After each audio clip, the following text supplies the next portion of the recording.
우리 수요일 날 열왕기상 계속 살피고 있습니다. 오늘은 열왕기상 15장입니다.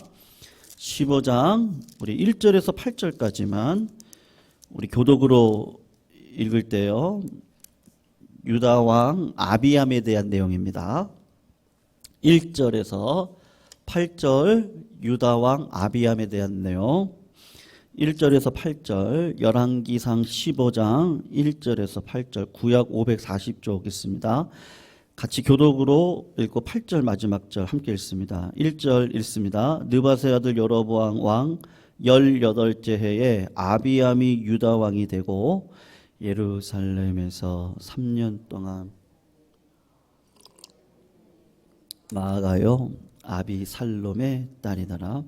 아비암이 그의 아버지가 이미 행한 모든 죄를 행하고 그의 마음이 그의 조상 다윗의 마음과 같지 아니하여 그의 하나님 여호와 앞에 온전하지 못하였으나 그의 하나님 여호와께서 다윗을 위하여 예루살렘에서 그에게 등불을 주시되 그의 아들을 세워 뒤를 잇게 하사 예루살렘을 견고하게 하셨으니 이는 다윗이 햇사람 우리아의 일 외에는 평생에 여호와 보시기에 정직하게 행하고 자기에게 명령하신 모든 일을 어기지 아니하였음이라. 여로보암과 여로보암 사이에 사는 날 동안 전쟁이 있었더니 아비암과 여로보암 사이에도 전쟁이 있으니라. 아비암의 남은 사적과 그 행한 모든 일은 유다 왕 역대지략에 기록되지 아니하였느냐. 우리 같이 읽습니다. 아비암이 그의 조상들과 함께 자니 다윗성에 장사되고 그의 아들 아사가 대신하여 왕이 되니라. 아멘. 성도님들, 성경을 해석하는 관점이 있거든요. 그냥 이렇게 귀로 흘려 들으셔도 됩니다. 다 외우시라는 이야기는 아니고요. 어떤 관점이냐, 크게는 세 가지 관점이 성경에 있습니다. 성경을 바라볼 때 어떤 관점으로 바라보느냐 했을 때, 첫 번째는 기독론적으로 이제 해석을 하는 거예요. 그러니까 무슨 말이냐면요. 구약은 오실 메시아에 대한 예언의 말씀이잖아요. 그리고 신약은 이 땅에 오셨던 예수 그리스도를 통해서 구약의 예언의 말씀이 어떻게 이루어지는지에 대한 내용이고, 그리고 마지막 요한계시록을 보면 앞으로 재림, 그러니까 초림이 아니죠. 이제 재림하실 예수 그리스도에 대한 이야기로 끝맺음을 하고 있거든요. 그러니까 모든 성경을 바라볼 때 이건 예수 그리스도를 상징하는 것이다라고 바라보면서 성경을 해석해가는 관점이 있습니다. 그래서 예를 들면 요셉이 고난받고 요셉이 고난 가운데 말씀에 순종함으로 애굽의 총리가 되어지고 그리고 그의 야곱의 가족들을 이끌었던 그러한 모습을 통해서 예수님의 모습을 바라보는 거죠. 그리고 다윗이 아들을 위해 솔로몬을 위해서 성전을 건축하기 위해서 다윗이 모든 재물들을 다 모았던 것처럼 하나님께서 아들 예수 그리스도에게 우리 안에 있는 성전이죠. 그것을 지을 수 있도록 하나님께서 다윗과 솔로몬의 관계처럼 하나님과 예수의 관계를 통해 이 땅 가운데 성령의 전으로 삼고 살아가는 믿음의 백성들을 세워가게 하셨다라든지요. 여러 가지로 예수 그리스도에 대한 증거다, 그렇게 해석할 수 있는 것들이 상당히 많이 있습니다. 그래서 한편으로는 그렇게 해석이 가능한데 또 한편으로는 어떤 관점이 있느냐면 하나님 나라 관점에서 성경을 해석하는 방식이 있습니다. 여러분 그냥 이렇게 지나가셔도 됩니다. 꼭 안 해오셔도 되고 그냥 하나님의 나라라고 하는 그런 신학의 관점에서 성경을 읽는구나. 왜냐하면 우리 주님이 부활하시고 난 다음에 사도행전을 보면 하나님의 나라에 대한 이야기를 상당히 많이 하십니다. 그러니까 예수님이 이 땅에 오셔서 십자가에 달려 돌아가시고 그리고 부활하시고 우리에게 성령을 주신 이유가 무엇이죠? 그러면 주님이 이야기하셨잖아요. 너는 먹든지 마시든지 무엇을 하든지 하나님의 영광을 위해 살아가야 되는데 그 영광이 뭐냐 하면 먹을 거, 입을 거, 마실 거 염려하지 말아라. 그리고 먼저 하나님의 나라와 의를 구하라. 우리 주님이 오셔서 마가복음을 보시면 처음에 선포하셨던 게 하나님의 나라거든요. 그리고 회개를 선포했어요. 그러니까 주님이 말씀하신 대로 그 하나님의 나라라고 하는 관점에서 모든 성경을 이렇게 바라보는 겁니다. 그리고 기독론적인 관점으로만 해석하면 성경이 온전히 해석이 되어지지 않아요. 그래서 하나님 나라 관점에서 성경을 해석하게 되는데 그것도 온전하지 않아요. 그래서 어떤 관점이 또 하나 있느냐면 크게는 언약이라고 하는 관점에서 이제 해석을 하는 방식이 있습니다. 하나님께서 아담과 언약을 맺으셨죠. 그래서 선악을 알게 하는 나무를 먹지 않으면 이 땅 가운데 에덴이라고 하는 천국이 어떤 것인지를 보여줄 거야. 그 약속의 개념이 있습니다. 그러다가 하와의 죄로 인해서 아담도 같이 죄악을 범하게 되고 하나님의 나라 에덴에서 쫓겨나게 되잖아요. 그리고는 하나님께서 이 땅에 있는 모든 죄인들을 다 물로 쓸어버리고 노아의 가족만 살려주죠. 그리고 노아와 언약을 맺습니다. 그런데 노아의 가족이 또 죄를 범하게 되죠. 그래서 하나님께서 고심을 하다가 누구를 부르냐 하면 아브라함을 불러서 아브라함과 언약을 맺죠. 그게 창세기 12장입니다. 너는 너의 본토 친척 내 아비 집을 떠나 내가 지시할 땅으로 가라. 그러면서 내가 너를 만민의 복의 근원으로 삼을 거다. 너의 씨로 그 이야기를 하는데 아브라함도 실수를 하게 됩니다. 그리고는 누구랑 언약을 맺어요? 이 다윗하고 언약을 맺습니다. 하나님의 마음에 합한 다윗과 언약을 맺으면서 내가 네 아들로 성전을 짓게 하고 그리고 너하고 나하고는 아버지와 아들의 관계가 되어져서 너를 끝까지 이루고 갈 것이다. 그렇게 언약을 맺으시고 그리고는 태초에 사실은 누구랑 언약을 맺으신 거예요? 하나님과 예수님 사이에 언약을 맺으셔서 하나님이시지만 완전한 인간이신 예수님이 이 땅에 내려오셔서 십자가에 달려 죽으심으로 그 죄를 하나님이 스스로 짐으로 이제는 이 땅의 죄인들을 하나님이 용서하시고 하나님의 자녀 삼아 성령을 동행하여 하나님의 은혜를 알고 살아가는 백성들을 이 땅 가운데 하게 하실 거라고 하는 걸 사실은 그 창조전 하나님과 성령님과 예수님이 언약을 맺으셨거든요. 그러니까 여러분 성경을 기독론 쪽으로도 해석을 할 수 있습니다. 조금 어려우시지만 그냥 들으시면 좋을 것 같아요. 그래서 모든 구절마다 예수 그리스도가 어떻게 예표가 되어지고 상징이 되어지고 그러니까 그 이 안에 예수님의 모습이 있으니까 우리가 그 예수의 모습을 담자. 그렇게도 해석이 가능하고 하나님 나라를 위해서 우리가 어떻게 살아가면 복을 받을 것인지에 대해서 우리가 말씀을 그렇게 증거하고 나눠도 은혜가 되어지고 그리고 또 하나 언약의 관점에서 해석을 할 때 하나님께서 더 풍성한 하나님이죠. 여러분 하나님을 어떻게 예수 그리스도의 관점에서만 볼 수 있겠습니까? 그게 아니고 하나님 나라라고 하는 관점에서도 그 풍요로운 하나님을 볼 수 있고 또 언약이라는 관점에서 그 풍요의 하나님을 볼 수 있는 거예요. 그래서 오늘 본문은 사실은 이 언약에 대한 이야기를 하고 있습니다. 성도님들 하나님의 말씀이 살아계심을 믿으시죠?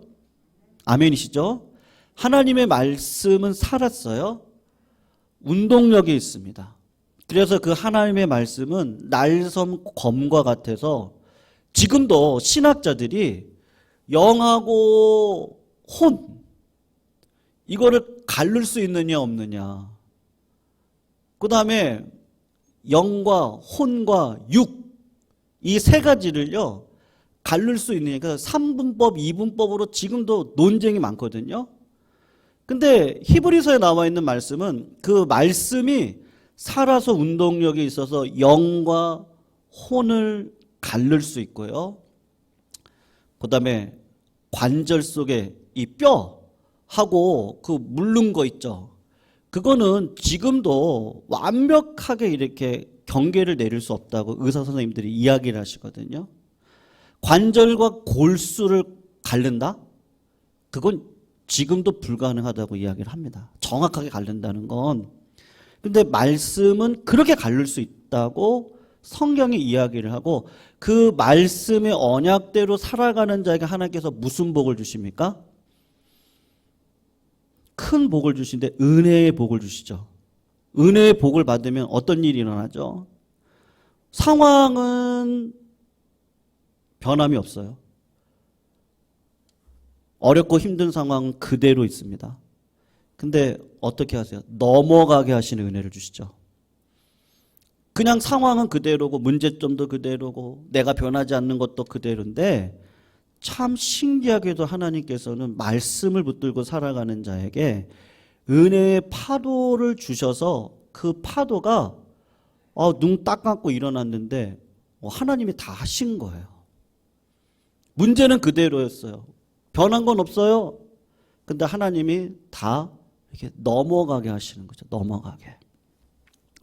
오늘 본문을 보시면요. 이 유다죠. 유다의 첫 번째 왕이 솔로몬 다음에 르호보암인데 그 솔로몬 다음 르호보암 다음에 아비암이라고 하는 왕이 세워지거든요. 근데 그 왕이 하나님이 보실 때 악했습니다. 오늘 한번 3절에서 5절 한번 보세요. 3절 5절을 한번 보시면 3절을 제가 한번 볼게요. 아비암이 어땠다 그래요? 그의 아버지가 이미 행했던, 그러니까 르호보암입니다. 행한 모든 죄를 행하고 그의 마음이 그의 조상 다윗의 마음과 같지 않습니다. 그의 하나님 여호와 앞에서 온전히 행하지 못했다라고 평가를 내리고 있습니다. 그러면 어떤 일이 벌어져야 됩니까? 아비암은요, 하나님이 보실 때 그 말씀이 앞에 온전히 행하지 못했기 때문에 아비암이 벌을 받아야 됩니다. 벌을 받아요. 그래서 3년밖에 왕의 직위를 감당하지 못합니다. 그런데 이 나라는 망하지 않게 하시는 거예요. 왜 그렇겠습니까? 하나님의 언약이 있었는데 그 언약이 뭐냐면 하나님이 다윗하고 언약을 맺은 거예요. 좀 중요한 구절이라서요. 이게 나단의 신탁이라고 그러거든요. 그냥 넘기셔도 돼요. 다 기억하지 않으셔도 되는데 이게 중요한 구절이라서 한번 찾아볼 필요가 있습니다. 사무엘 하루 한번 가시면요. 7장 오늘 두 군데를 좀 찾아볼 건데 사무엘하 7장 15절 16절 말씀을 우리가 한번 같이 한번 읽을 거예요. 구약 473쪽에 있는데 하나님이 다윗하고 언약을 맺은 거거든요. 사무엘하 7장 15절 16절 말씀 한번 읽어볼게요. 그냥 하나님의 언약을 맺은 겁니다. 한번 읽어볼게요. 시작. 내가 내 앞에서 물러나게 한 사울에게서 내 은총을 빼앗은 것처럼 그에게서 빼앗지는 아니하리라. 내 집과 내 나라가 내 앞에서 영원히 보존되고 내 왕위가 영원히 견고하리라 하셨다 하라. 여러분, 지금 하나님이 다윗하고 언약을 맺었는데 뭐라고 언약을 맺었어요? 너의 후손들이 아무리 큰 죄악을 짓는다 할지라도 내가 나의 그 은혜의 등불을 너의 가족, 너의 가문 가운데서는 절대로 흘려보내는 일은 없을 것이다. 그렇게 이야기를 하고 있어요. 여러분, 다윗이 도대체 어떤 일을 했길래 하나님께서 이런 언약을 맺으시겠습니까? 우리가 주일날 다윗의 그 마음의 중심이 무엇인지에 대해서 이야기를 나눴습니다. 다윗은 어떤 마음이 있어요? 하나님의 은혜를 주시면 그것을 항상 기뻐하고 쉬지 말고 기도하며 범사에 감사하는 마음이 있었습니다. 그래서 정말 하찮은 직업을 가지고 살아갔던 다윗에게는 늘 하나님의 은혜가 함께 했었고, 왕으로 살아가던 시절에도 그 형통을 하나님이 주신 것인지 알기 때문에 그의 마음 중심에는 늘 하나님 앞에 고맙고 감사하고 기쁜 마음을 늘 소유하고 살았거든요. 여러분, 그 마음을 가리켜서 오늘 본문이 뭐라고 이야기하냐면, 오늘 본문 4절 말씀인데요. 한번 4절 5절을 다시 한번 보세요. 오늘 본문으로 다시 돌아갑니다. 열왕기상 15장으로 다시 넘어가서 보시면 오늘 본문에 뭐라고 4절에서 하죠? 그의 하나님 여호와께서 다윗을 위하여 예루살렘에서 그에게 등불을 주시되 그의 아들을 세워 뒤를 잇게 하사 예루살렘을 견고하게 하셨는데, 5절을 한번 보세요. 이는 다윗이 햇사람 우리야의 일 외에는 평생에 여호와 보시기에 어떻게 행했다 그러죠? 정직하게 행하고 자기에게 명령하신 모든 일을 어기지 않았다. 정직과 순종이라고 하는 특징을 가지고 있는 다윗의 모습을 보게 됩니다. 여러분, 정직하다는 게 뭐죠? 도덕적으로 윤리적으로 양심에 거슬림이 없는 것도 분명히 맞을 겁니다. 그런데 마음이 정직했다라고 하는 것은 그 마음의 그 순전함이요. 우리 주님이 말씀하셨죠. 비둘기처럼 순결하고, 그러니까 순전해야죠. 뭐 세상 사람들이 조금 무시하는 말이긴 한데 순진해야죠. 우리가 순진해야 됩니다. 근데 그 순진의 능력을 끝까지 이어갈 수 있는 방법은 뭐죠? 뱀처럼 지혜로우셔야 됩니다. 세상에 나가니까 다 늑대예요. 약육강식이죠. 약육강식 속에서 세상을 믿는 자들이 살아가는 게 쉽나요? 쉽지 않습니다. 예를 들면 장사를 하더라도 여러분, 장사의 근본은 뭐죠? 이익을 남겨야 됩니다. 이익을 남기기 위해서 어떻게 하죠? 때로는 뭐 더 받아요. 그게 죄인가요? 우리가 자꾸 착각을 하는데요. 순진하면 우리 믿는 사람들이 장사를 하면서 뭐 너무 진짜 막 후려쳐가지고 받으면 뭐 좀 그렇겠죠. 근데 장사의 기본은 이윤을 남기는 거잖아요. 그러니까 뭐 우리가 그리스도인으로서 장사하면 안 됩니까? 뭐 그렇진 않아요. 이윤을 안 남겨야 되나? 그렇지도 않아요. 남겨야 돼요. 할 수 있는 한 남기고, 남긴 이윤을 이제 노블리스 오블리주로 해서 이제 어떻게 쓰느냐가 문제겠죠.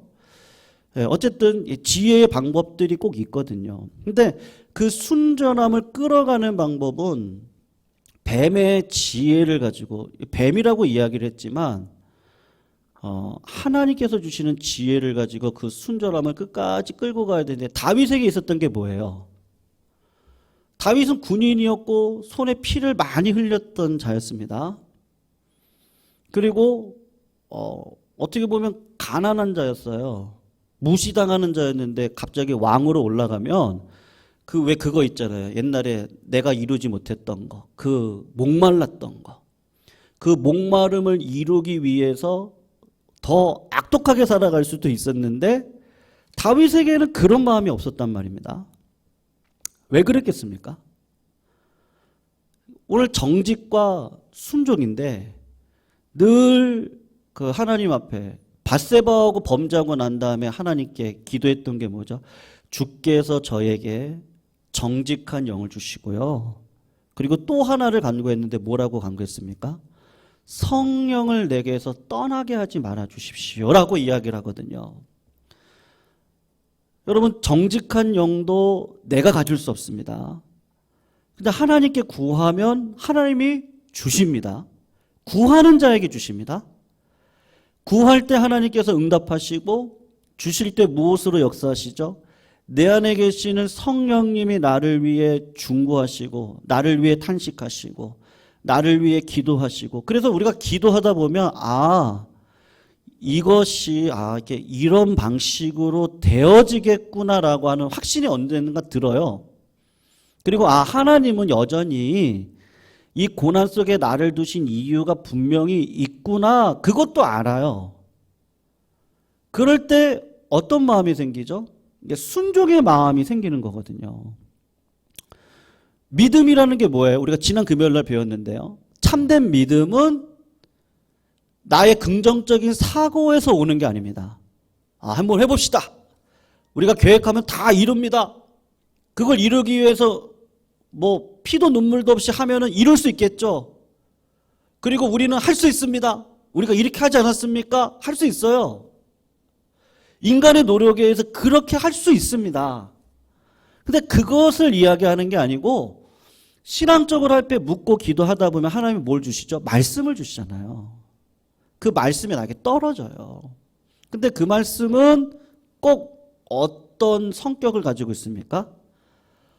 그 말씀이 꼭 부담스러워요. 늘 그래요, 늘 말씀이 부담스럽고. 왜냐하면요, 고난을 떨쳐버리고 싶죠. 그리고 십자가 안 졌으면 좋겠죠.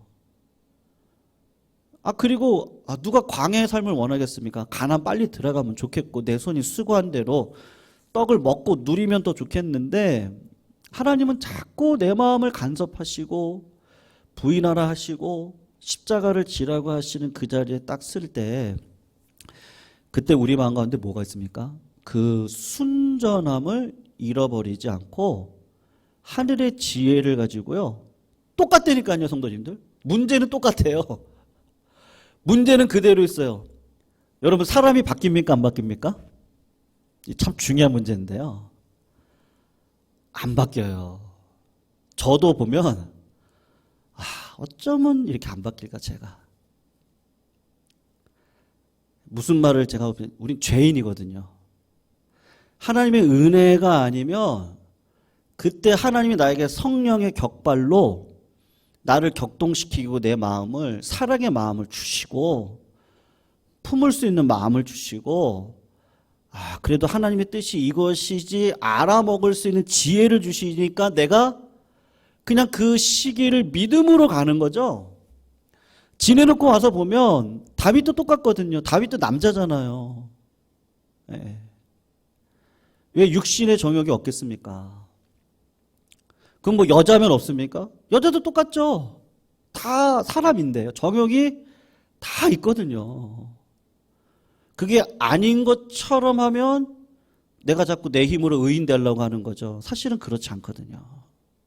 무슨 말을 제가 말씀드리고 싶은 거냐, 상황은 똑같은데 하나님께서 지혜 주셔서 은혜를 받아 넘어가게 하시더라는 거예요. 뒤를 돌아보면 똑같아요. 그렇게 바뀐 건 많이 없어요.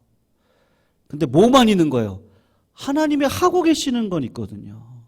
다윗이 일평생 경험한 게 뭐예요? 곰을 내가 때려 죽였습니까? 사자를 내가 때려 죽이나요? 돌멩이 하나를 어떻게 때려 죽여요? 골리앗을 어떻게 때려 죽여요? 근데 하나님이 그걸 정통으로 마칠 수 있도록 훈련시키시고 그렇게 하셨어요. 다윗이 어떻게 왕이 됩니까? 그럴 수 없는 사람이었는데, 참 신기하게도 다윗에게 그런 연단과 훈련을 통해 그 은혜의 마음을 주시고, 이게 은혜구나. 하나님이 나를 사용하기를 원하시구나. 사울도 그건 알았거든요. 근데 마음이 갑자기 어떻게 바뀌었어요? 내 기념비를 내가 막 세워요. 하나님이 말씀한 걸 순종하지 않아요? 내가 왕권에 대한 그 욕심을 가지고 이 왕권을 어떻게 세울지에 대한 고민만 있어요? 그리고 사무엘을 만나지 않아요? 그리고 주변에 싸움 잘하는 사람들을 다 불러 모아요? 결국은 하나님이 주신 그 은혜를 은혜로 모르고 내가 잘해서 이렇게 된 거죠. 어느 순간 그 마음이 딱 들어가는 순간 하나님의 막대기로, 하나님의 도구로 쓰임받지 못하고 어떻게 되겠습니까? 결국은 버림을 당하는 거겠죠. 여러분, 다윗은 그런 면에 있어서 일평생, 오늘 평가가 그거예요. 남자니까 한번 죄를 졌어요. 어떤 죄요? 불륜의 죄를 졌어요. 그거 외에는 하나님 보실 때 어떻습니까? 그래도 그 마음이 늘 하나님을 바라보고 살아가는 마음이 있었어요. 하나님이 그 마음을 귀하게 보셨어요. 왜요? 회개하니까요. 하나님 뭐라고 이야기를 하면 돌아서요. 아, 내가 이거 아니구나. 돌아서고 말씀에 어쨌든 순종하고 있거든요. 그 마음을 하나님께서 귀하게 보시고 어떻게 하십니까? 언약을 맺으시는 거죠. 언약을 맺고 보니까 하나님께서 어떻게 하시는 건데 이 가정, 이 가문은 그대로 존속을 시켜주시는 거예요. 아비암이 하나님 앞에 큰 죄를 범했음에도 어떻게 합니까? 그냥 3년 만에 그의 왕권을 멈추게 하시죠. 그런데 하나님 어떤 복을 주세요? 아비암의 아들이었던 아사에게 복을 주시는데 41년 동안 통치할 수 있는 은혜를 신실하게 이어가도록 하나님께서 은혜를 베풀어 주시는데 왜 그렇습니까? 그건 누구 때문이에요? 부모가 잘해서요. 부모님이 증조부가 다윗이요. 하나님 앞에 깨끗한 삶을 살았기 때문에 이 가문을 끝까지 이어가도록 하나님께서 약속하시고 확언하시고 증거하셔서 그 길을 끌어가게 하시는 거예요. 여러분, 우리의 신앙이 왜 중요합니까? 그냥 나 때예요, 나 때. 저 때에 저 목회도 마찬가지라 생각하는데요. 제가 섬기는 교회가 영원히 가길 원하죠. 이건 모든 사람들의 마음일 거예요. 내가 섬겼던 교회는 100년, 200년 역사를 갖고 끝까지 가면 좋지 않겠습니까?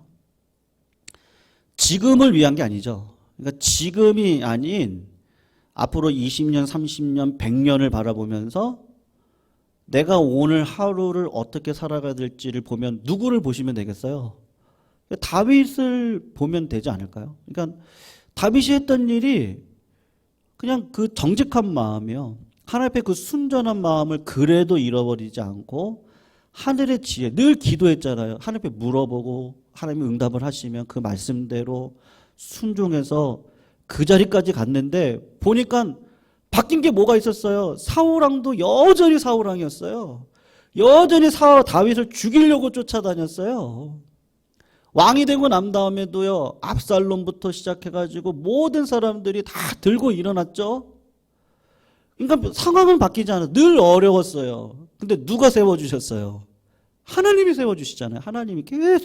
하나님이 계속해서 그 깨끗한 마음을 보시고 쓰시고 또 쓰시고 또 쓰시고 그렇게 해서 결국은 다윗의 왕가를 이루게 하시고 다윗의 계열을 통해서 누가 나오게 하시는 거예요? 결국엔요. 예수님이 나오죠. 예수님을 통해서 이제는 여러분 저주받는 자는 아무도 없습니다. 믿으시죠? 예수님 안에서요. 누구든지 주의 이름을 부르는 자는요. 영원토록이요. 죄를 지어도 3, 4대까지 하나님께서 벌을 주시지만 다시 회개하면 어떻게 한다 그랬어요? 십계명에 1000대까지 은혜를 베푼다 그러셨죠. 그러니까 우리의 신앙이 다윗을 통해 다윗의 가문을 하나님께서 끝까지 은혜의 촛불을 놓치지 않았던 것처럼 그 다윗이 지금은 누구로 와 계십니까? 우리의 맏형이신 예수 그리스도가 하나님과 언약을 딱 맺으셨는데요. 예수 믿고 예수의 뜻대로 살아가고자 정직한 마음을 가지고 다윗처럼요. 그리고 순전한 마음으로 하나님 앞에 기도하며 하나님의 뜻을 구하고 다윗처럼 회개하고 기도하고 말씀에 순종해서 걸어가는 자들에게는 어떤 복을 똑같이 주시겠어요? 예수님의 그 복, 다윗의 복을 저희들에게도 똑같이 주시겠다고 그 말씀이 지금도 살아서 역사하고 있습니다. 믿으십니까? 네. 하나님은 지금 그 말씀을 하고 계시는 거예요. 말씀은 살아있어요. 언약이 살아있어요. 이 말씀은 영원토록 있을 거예요. 근데 그 말씀대로 살아가는 자에게 문제는 똑같아요. 예수님도 마찬가지죠. 여전히 죽이려고 했어요. 자기가 선택한 유다가 자기를 배신했어요. 근데 주님은 어떻게 하셨어요? 끝까지 사랑하셨죠. 끝까지 인내하셨어요. 마지막 겟세마네 동산에서 내 육신의 마음은 죽고 싶지 않죠. 십자가를 어떻게 져요? 십자가처럼 중한 징벌이 어디 있습니까? 여러분 못을 어디다 박죠? 손바닥이에요? 손목이에요? 손목에 박아요? 발바닥을 이렇게 두 개를 포개서 여기에다가 박아요? 그리고 우리 주님이 십자가 달리시기 전에 엄청 맞으셨습니다. 로마의 그 채찍에는 녹과 같은 그것이 그 쇠가 달려가지고 한 번 때리면 그게 파고 들어가서 치고 올라올 때 살점이 찢어져 나가는 그런 고통을 당하셨습니다. 이렇게 해가지고 매달렸다고 생각을 해보세요. 중력의 법칙에 의해서 자꾸 몸이 내려가죠. 뒤에서는 피가 흘러내리고 시간이 지나면 그 피가 살하고 붙어서 굳겠죠. 근데 그게 너무 힘드니까 어떻게 하시겠어요? 다시 힘을 내서 또 몸을 올리시겠죠. 그때 또 온몸이 등부터 시작해서 다 찢어지겠죠. 그거를 죽을 때까지 해야 됩니다. 십자가에 달려서. 그런 고통을 누가 대신 하고 싶겠어요? 하나님께 묻는 거죠. 이런 고통을 내가 어떻게 왜 받습니까? 그럴 때 하나님께서 그게 내 뜻이다. 하나님의 뜻이면 내가 하나님의 뜻대로 순종하겠습니다. 다윗과 같이 예수 그리스도가 오셔서 끝까지 그 순전한 믿음으로요. 하나님께 물어서 하나님의 뜻은 이걸 십자가를 지는 건데 내 본능과는 반대가 되어지는 건데 그거를 우리 주님께서 온전한 순종으로 십자가 달려 돌아가심으로 하나님과 맺은 마지막 언약, 그게 뭐죠? 영원한 언약. 예수 안에 있는 자에게는요 더 이상 슬픔이 없습니다. 네, 맞아요. 지금은 슬픔과 같은 삶을 살아갑니다. 변한 것이 없는 것 같습니다. 그런데 지금도 말씀을 의지하고 걸어가는 자들에게는 다 똑같은데, 변한 게 없는 것 같은데 은혜의 파도가 똑같은 문제가 있음에도 불구하고 그 문제로 내 마음이 상해서 그 상처로 원망과 불평으로 살아가기보다는 오히려 은혜로 알고 원망과 불평이 사라지고 다른 사람을 품을 수 있는 사랑의 자리에까지 나아가도록 우리를 끌고 가죠. 여러분, 내 마음 가운데 상처가 있으면 품을 수 있습니까? 절대로 못 품어요. 마음에 상처가 들어오면 들어올수록 어떤 마음이 생기죠? 이분법이 생기죠. 나는 이런데 저 사람은 저래요. 절대 못 품습니다. 근데 누구는 품어요? 자녀들도 그렇더라고요. 상처가 없는 자녀들은요 그냥 다 품어요. 부모님이 다 해주니까요 그냥 그게 있으니까 품어요. 그런데 상처가 많은 자녀들은 판단이 더 많더라고요. 똑같지 않겠습니까? 우리가 주님 안에서 하나님께서 오늘 이 언약의 말씀을 통해 아비함이 잘못했죠. 그를 폐하십니다. 근데 이 가정을 그냥 스탑시키십니까? 하면 그렇지 않습니다. 아사를 세워서 41년간 통치시키시는데 여러분 그 끝자락에는 모든 것을 인내하고 모든 것을 절제하시고 모든 것에 충성하셨고 모든 것의 기쁨을 위해 모든 것의 사랑으로 완성하신 예수 그리스도가 똑같이 정직한 마음으로 하나님 앞에 뜻을 구하고 그 구한 자리 하나님의 뜻대로 순종하여 그 언약의 말씀을 맺고 오늘 우리들에게 성도님들 아무것도 염려하지 마시고요. 무슨 일이 있으시든지 하나님 앞에 기도하심으로 하나님께서 우리들에게 주시는 평안의 기쁨을 누리시기를 주의 이름으로 축원합니다. 무엇을 먹을까 입을까 마실까 염려됩니다.